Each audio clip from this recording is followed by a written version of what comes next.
What if I told you that some of the world's rarest seeds so rare, they may only exist in a handful of places, are on the brink of extinction? In fact, over 40% of plant species are at risk of disappearing forever. But what if we could change that? What if we could plant and grow these ancient seeds, bringing them back to life? Today, we're taking on the ultimate challenge, planting the world's rarest seeds. But will they grow, or are we too late? In the next few minutes, we'll dive into the science behind these rare plants, the dangers they face, and the incredible journey we're about to take, one seed at a time. Hey everyone, welcome back to my channel. Today, we're diving into one of the most thrilling and mysterious gardening adventures yet. We're planting some of the world's rarest seeds. Will they grow? Let's find out together. These seeds aren't just rare. They each have incredible stories behind them. From plants that only grow in remote regions to endangered species saved by conservationists. These little treasures are like botanical time capsules. Alright, let me introduce you to some of these fascinating seeds. First up, the ghost orchid. This elusive flower is so rare that it's often called the holy grail of orchids. Next, we have the Titan arum, also known as the corpse flower because of its infamous smell. And finally, the Welwitschia mirabilis, a plant that can live for over 1,000 years in the deserts of Namibia. Isn't that wild? The ghost orchid, or Dendrophylax lindinii, is native to the swamps of Florida and the Caribbean. Its seeds are almost dust-like and require a very specific fungus in the soil to germinate. That's part of what makes this orchid so challenging to grow, and why it's one of the most sought-after plants among collectors.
Plants grow at their own pace, often teaching us to slow down and appreciate the journey.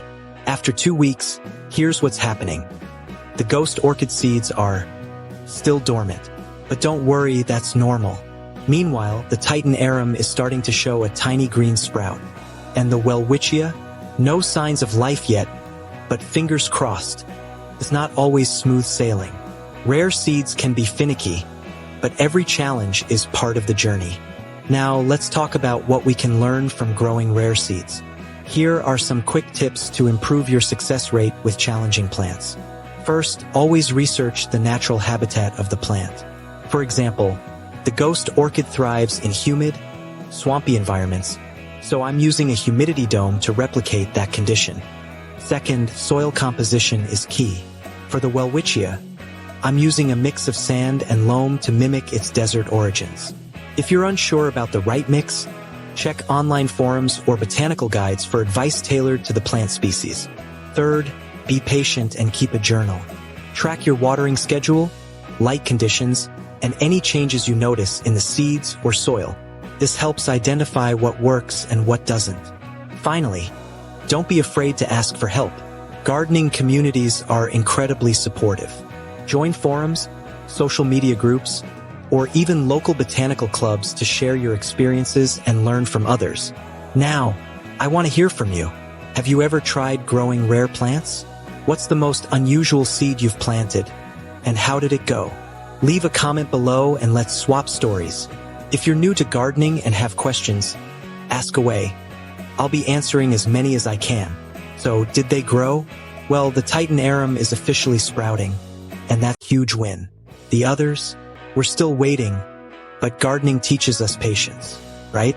If you enjoyed this adventure and want to see updates on these rare seeds, make sure to like, subscribe, and hit that notification bell. Who knows? The next update might just include a blooming ghost orchid. Stay tuned for more updates. Thanks for watching,